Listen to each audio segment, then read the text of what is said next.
Hi, Dave Borton. Welcome to Roaster School.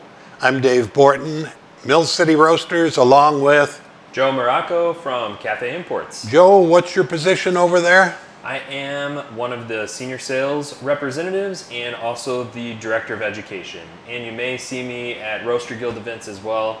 I'm on the executive council of the Roasters Guild. Very good. Like we said, welcome to Roaster School. We took a look at your feedback. We took a look at our own videos. Joe and I discussed it. And we're moving to a new project, Roaster School, where Joe is going to help us take a deeper dive on roasting segments. We want to give you the science, the principles, and the application behind roasting with your coffee roaster. Joe's going to be telling us items that are going to help you with whatever manufacturer and the roaster that you're working with. So whether you're on a North or a Diedrich, Joe's principles and science and application will help us improve our coffees. Joe's thought we'd start out today with turning point. Joe uses another term for it. Turnaround sometimes is also used. Yeah, so they're both applicable. But with that, that's the low point after you charge your roaster and those greens drop down on their migration north. So without any further ado, Joe, how about it? Sounds good. Yes, as Dave said, our old format, we spent time roasting a coffee and then you had the opportunity to buy into that coffee if you would like. However, we found that a lot of times I would get distracted by roasting or distracted by a question or trying to explain. Or distracted by Dave. Or distracted by Dave. So I was kind of only focusing on one thing really well at a time and shorting the other. So today we're going to focus on only one thing, and that is teaching you about the turnaround. So the turning point is that point in which when you drop the coffee into your drum, you see your temperature, if you're graphing your temperature, stop and turn around. So this point right here. I feel like I hear a lot of misconceptions about what exactly is taking place here. So I really wanted to get into the nitty-gritty and start with this.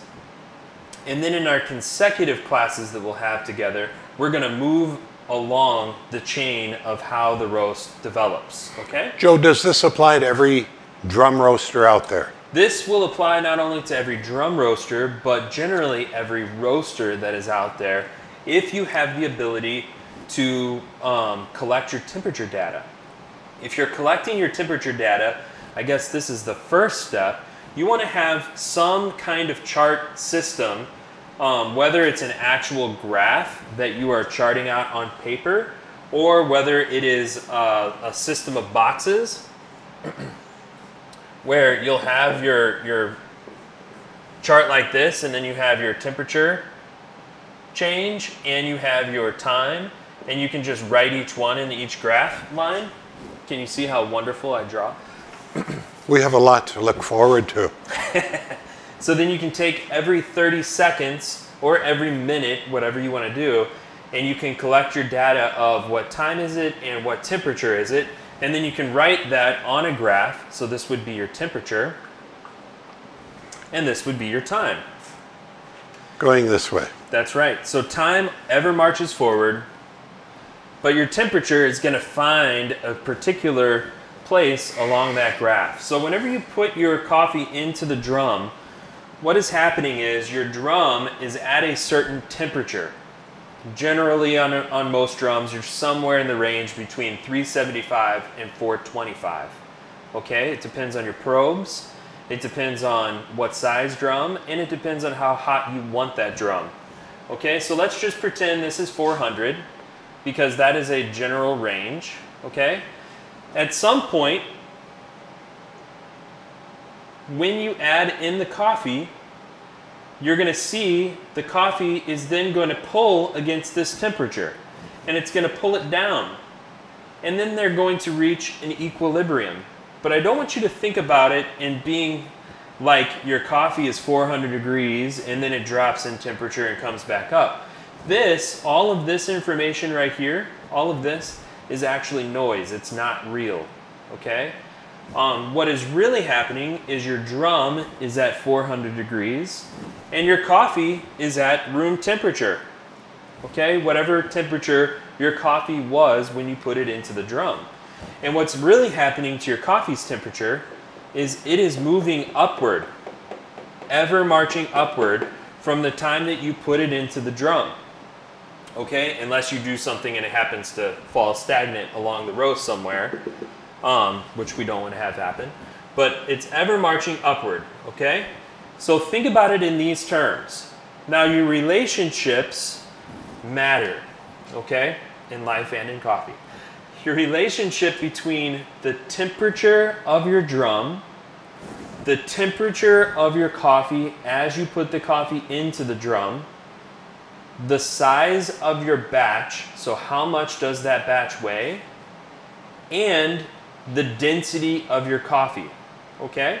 So if I have a drum that has the capacity for, just for our sake, let's say, well, what size drum do you want to work with? 1K. 1 kilo drum, okay? And explain density. If I have a 1 kilo drum, and I'll explain that density here in just a moment, a little bit more in depth. So here is a 1 kilo drum, and I'm going to put in about 80% capacity, which capacity, this equals 2.2046 pounds. So let's say we're going to shoot for 80%. Let's just say we're doing, let's just say 0.8 kilos. Okay? And then you can divide that number out at home for fun. I'm not going to do it in my head. So you're putting in your 0.8 kilos, okay? And that 0.8 kilo is starting at room temperature, let's just say 75 degrees, all right? If your drum has been sitting at 400 degrees for 20 minutes, 10 minutes, if it's stably at 400 degrees, then your turnaround on that coffee at 0.8 kilos, if all of these things are the same, that turnaround should be the same every single time that you roast that coffee. If all of your variables are the same, if your airflow is the same, if your gas is in the same position, if it's the same coffee, if it's the same temperature of your drum, same temperature of your coffee, and same weight in. If something changes for your coffee, then you know that there is something off. Something is off somewhere. Generally what I see is people are turning their drums on and trying to get to this temperature far too quickly because they think that they need to drop at 400 degrees, and so you get the drum up to 400 degrees and then you drop your coffee in. Well, that doesn't work because your drum hasn't fully absorbed all of that heat and held that heat at that temperature. So even though your probe may be showing you that you're at 400 degrees, the drum is still on its way of catching up with that. That 400 degrees is only at that site where you have your temperature probe, and the rest of the drum still needs to get hot, okay? Now this is where it starts to get a little complicated, is when you change which coffee you're dropping this amount. What I recommend for you, if you are new to roasting, is use your full charge, which is generally 0.8 or 80% of what the roaster manufacturer says that your roast is, because this gives you a lot of leeway to turn your gas up and not flatten it out. If you start with a full load and you get behind, you don't really have the momentum to get that forward for where you needed to go. So I do recommend starting out at about 80% capacity, and then I recommend with all of your coffees, try to keep that same charge until you really understand the fundamentals of your roaster. So then if I take another coffee, and that coffee is more dense, which what I mean by that is every seed weighs more. So whenever you weigh out your 0.8 kilos, you're actually weighing out less coffee. You'll see in the bucket that you're weighing it, it'll be stunted. It will be a little less. There'll be less material. So what that means is two things. The first thing is in your drum, this is your drum. Your drum has these things that fly off of it that toss coffee about, right? As your drum is rotating, let's say it's rotating this way, your coffee is collecting, and your coffee will start collecting. Actually, it collects right up here. Okay? But it's also tossing about, tossing about, tossing about. If I have less coffee in that drum, the mass of that coffee is going to be more diffuse in that space. So the dense coffee is going to come in contact with metal and other coffee seeds less often. Okay? That also means that my coffee seed is going to dry out a little bit more quickly on the outside because it's exposed to more air that's taking that moisture off of the coffee. So what ends up happening also along with that, where my probe is, wherever that probe is in that drum, it's getting hit by less coffee. So it's showing that my coffee is actually having a smaller effect on this number. Okay? So if it's having a smaller effect, that means that it's going to change the way that that temperature is corresponding to my turnaround. Okay? So it may show you that you are turning around more quickly or more slowly depending on the density of the coffee that you're putting in there. Because the mass of 0.8 kilos could be any number of beans. It could be 2 million beans, it could be 1.5 million beans, it just all depends on your roaster. So you want to think about how these things correspond together. So if you are changing your coffee, it is very important for you to understand where your turnaround needs to be for that particular coffee. And I can't tell you, you need to be at 175 degrees Fahrenheit on your drum for this particular coffee, because every coffee is going to have its own turnaround temperature. So let's simplify this. To simplify this and not get caught up in the weeds of all of this, it's very important that you keep track of your roasts, okay? That you pay attention to your start temp, that you pay attention to your beans temperature, your coffee's temperature, that you try to keep track of a very thoughtful and consistent batch size for whatever coffees that you're using, and then pay attention to where that coffee naturally wants to turn around at a general drop temperature.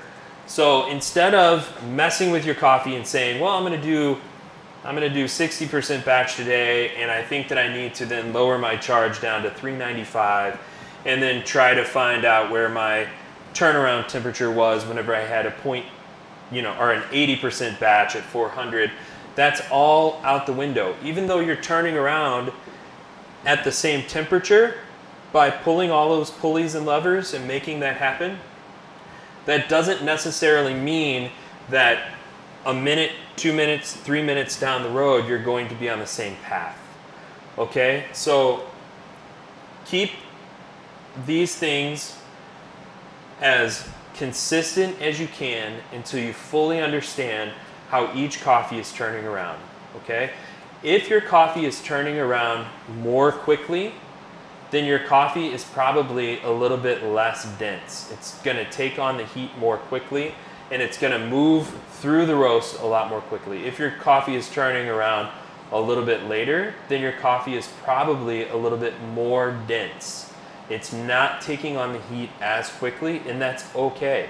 A lower density coffee needs a little bit more time to absorb that heat, both because of the structure of the coffee and because of the nature of how that coffee is in the drum. Okay? So your more dense coffee is going to pull harder against this, and it's going to drop down further away. This distance is not going to be very significant, but it still matters. And why does it matter? Well, if first crack happens at a particular temperature, which it does, then if this is 5 degrees lower, then it's going to take you that amount of time to get to first crack. It's going to be a longer roast automatically, and you want to make sure that you're not rushing it as you're getting it out of your turnaround. So the way that I look at this, and you've heard this analogy probably before, is this is kind of like a launching pad to the speed that your roast is then going to move forward. And so if your coffee is coming down on this launching pad too hard, then it's not going to be able to pull up out of that turnaround. If your coffee is coming down and getting stopped before that launching pad, it's going to just blast off and it's going to take off very quickly. Okay? Any questions? Just a quick summary. Yep. We can't emphasize enough, please be consistent until you learn your roaster time after time after time. Use the same charge size. Joe's talked about most of the roasters out there, sweet spot about 75 to 80%. For those of you that are on north, your full charge size should be 1 kilo. It's not down in the 80% range. It is a full kilo or full 500 grams. That's one thing. Joe, would you define density? And you say one has low density and one has high density. What does the density of a coffee mean? It's your mass over volume. So you can think about it as being, if you have 2 balloons and they're both the exact same size, that is your mass. If one of them is filled with water, that's your density. It's a lot more dense. There's a lot less space in the balloon between molecules, okay? And in the coffee cell, what creates that density? The coffee cell should be more dense based on all of the compounds that coffee has stored into itself. So it's not water. So I know I use the balloon analogy with water, but in a coffee, you could have a coffee that is 11% moisture. They could be the exact same seed size, but one may weigh more than the other because it has more densely compact carbohydrates, you know, all of the other sugars, all of the other things that go into that coffee seed that you're going to turn into flavor. The moisture is kind of insignificant as it pertains to the density of the coffee. Moisture is kind of static. So the actual compounds that you're going to be converting into flavor are what build up the density of the coffee. And if I remember correctly what you said, denser beans, where that cell structure is tighter, are going to turn around at a lower point than coffees with a lower density. That's right. Okay. And if you think about that in terms of that coffee starting at 75 degrees or your room temperature, then your roaster has to do more work to get that dense coffee to move forward through its heating process. And again, that's because it's more diffuse in that space. And because those denser seeds need more energy in order to get to the same place. If you think about this in terms of movement, if you have a car that weighs a lot and another car that doesn't weigh a lot and they have the exact same engine, the same amount of fuel moving them, that very heavy car will move much more slowly with the same amount of energy applied. So again, you're starting here with your coffee.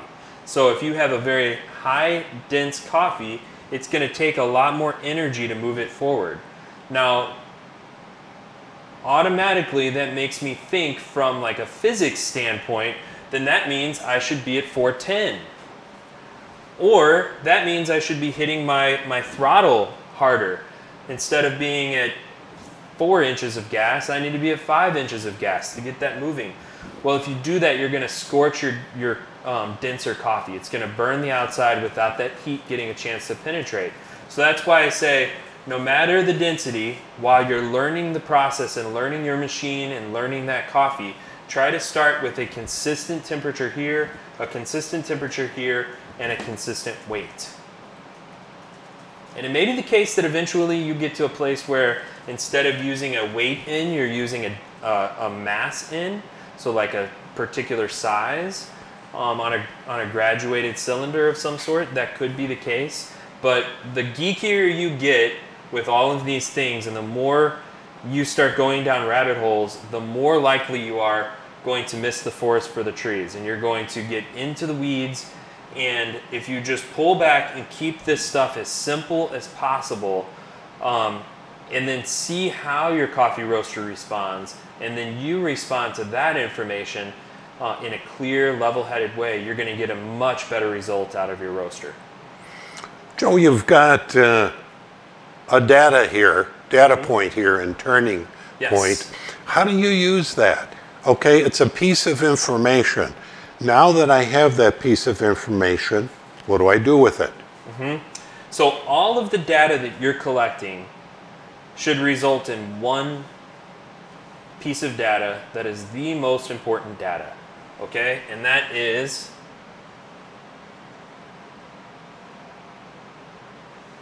does it taste good? Does it make you happy?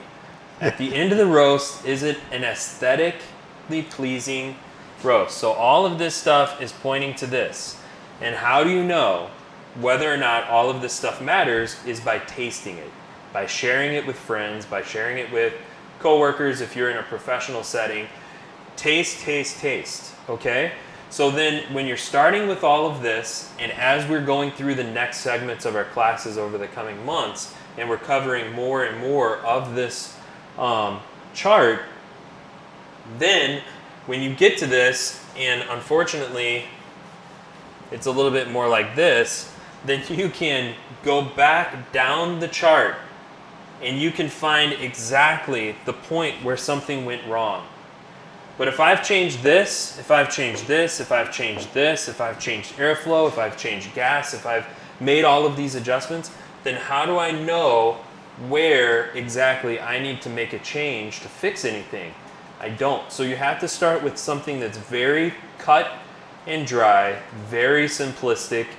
And even though this looks very simplistic, starting in this way, this is actually very complex, and it's setting you up for success. It's just like you're building a house. And if you look at a blueprint for building a house, the basements of all of these different houses look very simplistic. But they're simplistic because they're tried and true, and we know that the structure that we can build on top of that can diversify in all different ways. But if our foundation, which is the beginning part of that roast and the turnaround, if that is in place, then we can move forward and start getting a little bit more creative with the roast a little further on. Very good. Nick, questions that have come in from the audience? Oh, absolutely. Yeah, let's do this. Brian had a question that he rephrased for us. He's saying if you're targeting a specific drying temp, regardless of turnaround temp, targeting a specific time phases, is the idea that a lower turnaround temp is now going to result in later milestones okay? Or is that something to avoid? I think you touched on this a little bit. I think just a clearer answer. Okay, so I want to tell you that everything is okay if it results in this, okay? If it helps your coffee taste good, then you can feel free to break a rule. Starting with a clear foundation will help you get to that point more consistently. If you have a coffee that's an odd duck, that for whatever reason within this system, you know that your roaster is heated and stable, you know that your ambient temperature in the room is stable, you know that you're roasting the same amount of coffee, but for whatever reason, it's dropping well outside of a reasonable limit, then treat that coffee as that coffee is responding within that system, okay? If you go and make an over-adjust for that coffee being outside of spec and try to get it inside of spec, then you're double forcing that coffee. That coffee is telling you that it's different. There's something different about it that you have not experienced before. And so then by nature of that, that should tell you, I don't know this coffee. But if you respond to that by saying, but I'm going to treat it like every other coffee and get it to file and rank, then you are automatically mistreating that coffee. So if it starts falling out of rank, then you need to set your parameters different. If that coffee doesn't crack on time, if it cracks at 10 minutes as opposed to 8.5 minutes, it's okay. Get to the end of that roast by following that coffee's lead, by making your adjustments according to where your turnaround temperature was, And then make all of the consecutive adjustments to follow that, to where if normally it takes 4 minutes after turnaround for yellow, but turnaround happens at 2 minutes instead of 1.5 minutes, then go ahead and make an adjustment and say, now I want to have yellow or my coffee fully dried at 4.5 minutes instead of 4. And then I'm going to push my first crack accordingly. And then get to where you can taste it. And taste it in the same way that you taste it every other time. Make sure that all of those things, all of your variables are consistent, so that then you can go back and you can say, you know what, that tasted really great. I'm happy with that roast, and it's fine. I had to break the rules. Joe, as I listen to you, you sound more principles bound than rules bound when you roast. So it's about staying fluid, open to what the coffee presents, rather than coming at the coffee with a set of rules that you're going to govern for that roast. That's right. And starting with a very clear-cut set of rules will actually allow you to be freer later on for the coffee to kind of play within that set, because you'll know that it's the coffee that's making the change. Whereas if you don't start with this, you don't know if it's the roaster, the coffee, or you that's messing the system up. So if you can eliminate variables as much as possible and get to the coffee itself, then that coffee is going to show you where it kind of needs to go. Very good. Nick, any other questions there? Yes, sir. Let me scroll. Here at Mill City, in the videos that we do, Dave talks a lot about cutting gas for that first minute and a half until you hit turning point. Harrison Boyd is wondering, is that part of this thought process? Does that play in? And to that same point, just to jump on with another question, how do you react to gas and airflow throughout this turning point? I can take it from Mill City. I use a minute. I do not use turning point. Turning point varies for me 55 seconds to 1:10 with full capacity. And that's just a data point. I file that away mentally and saying, ooh, this is denser than I thought.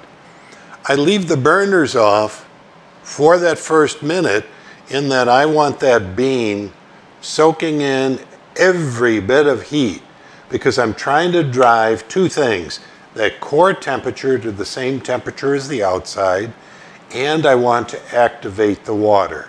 So I want that bean just taking in the heat. So I use a minute with burners off. Joe roasts differently. And again, we're talking about roaster's preference. So turning point doesn't govern me reigniting the burners. Time does. And I would agree with Dave actually on this. When I am... There's a first. When I am profiling a coffee, or I'm roasting a coffee for the very first time, I will react to how the coffee's turning around with the way that I turn on the gas. And that's what you've seen me do here, because every coffee that I've roasted here has been the first time with the coffee and the first time on that machine with that coffee. Right. And many times on the first roast that I've done on that machine, period. So, but if I'm in a situation where I've already drawn up a profile, I'll backtrack that up and get to the point where I'm turning on my gas at the same point every time. But I make an adjustment as to how high I turn on my gas based on the first few times that I roasted, seeing where that turnaround is naturally occurring. Absolutely. And how much gas you're administering. Exactly. Coming out of that turn. Yep. And if I have a sharp turnaround, then I know that the coffee is reacting to the heat in a very fast way. And so that sharp turnaround will tell me that I need less gas whenever I charge my roast. However, if I see a sagging turnaround, then that tells me generally that I need a little bit more gas. Another question? Any changes for electric drum roasters and what we've talked about here today? Electric, light, so you can get a halogen bulb that can drive your roast. Air, gas, these are all methods of heating coffee. So whether it's electric or whether it's gas, it's still energy coming from heat.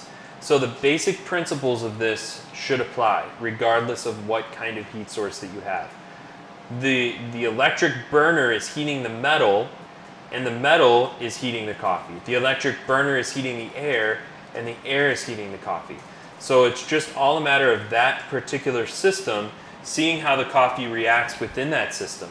And if you have electric, or if you have gas, or if you're roasting on an air roaster, it's about setting base parameters to start with your batch size, temperature of your equipment, and the temperature of the coffee going in, and then how much gas or how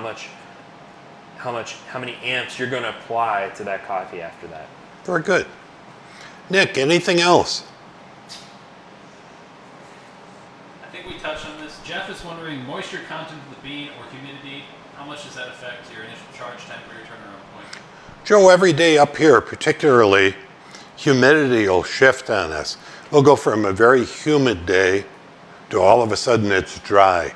What kind of change do you see in the same bean that you've roasted on a Tuesday versus a Wednesday? So this is a very difficult question to address. There is the humidity of the coffee itself, which I don't know if that's the exact question. I think that's what the question's applying to.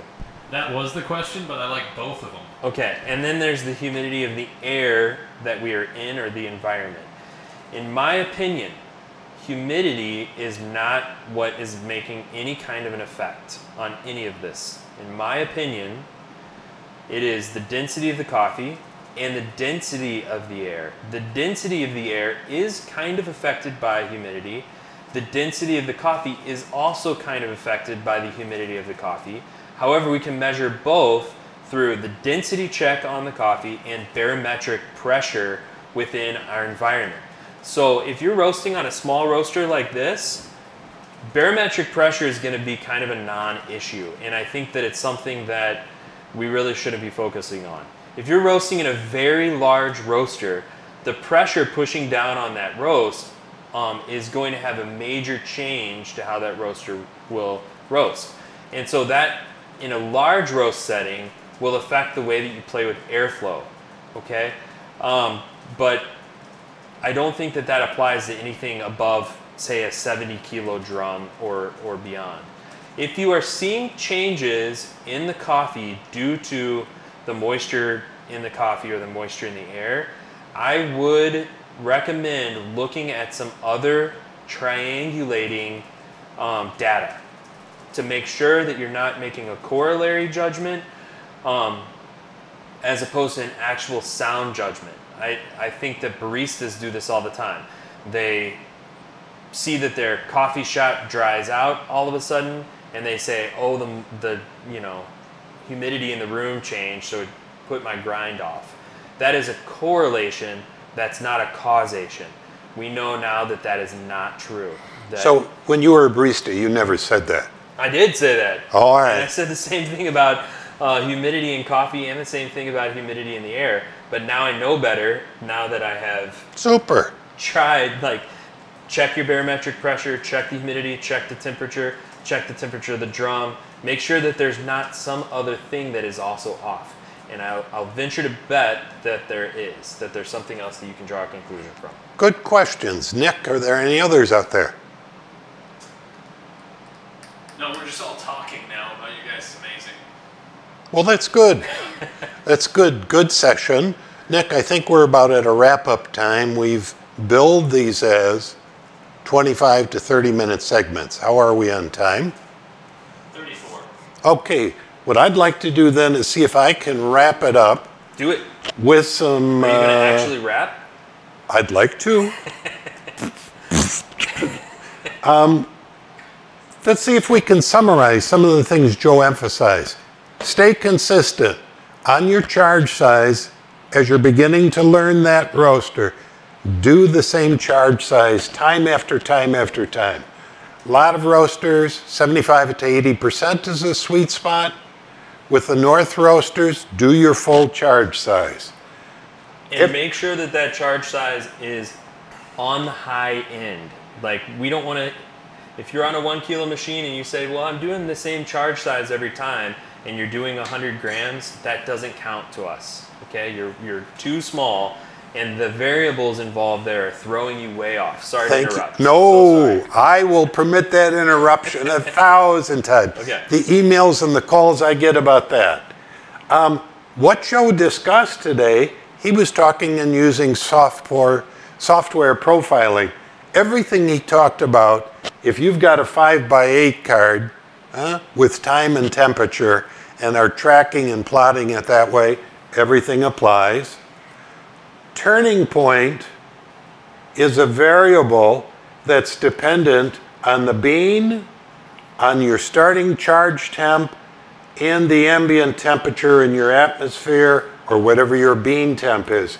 Try to keep these consistent until you're learning that roaster. The lower the turning point, the denser the bean. The tighter that cell is within that bean. If you get a really sharp spike coming at a turning point, you may have too much gas, too heavy of a foot on the pedal. So pay attention to the sharp turning points. What else did you want to emphasize that I talked about today? And the most important thing is it making you happy? Are you enjoying the coffee? That is the most important thing. Enjoying the process is great. It's geeky, it's fun. We can get down a lot of rabbit holes. But at the end of the day, taste your coffee. And if there's something wrong and you've done your homework to where you have managed everything, then you should be able to find that variable that was off. And if you don't, that means that there are probably a lot of other variables that you don't know about. So tune in into future events from us, and hopefully we'll cover some of that. Look Keep forward to asking that. questions. Nick? I got 2 things for you, Dave. Yes. We need to see your tattoo. I need you to drop this. Right in there. I made you a little padding thing. Hold it up for the camera. Show me your tattoo. Look at that. It's a beautiful bear with the Twin Cities skyline. His wife hates it. You all love it. Perfect. Hold up the mic for the camera. 3, 2. It's a wrap. Peace. Dropping the mic.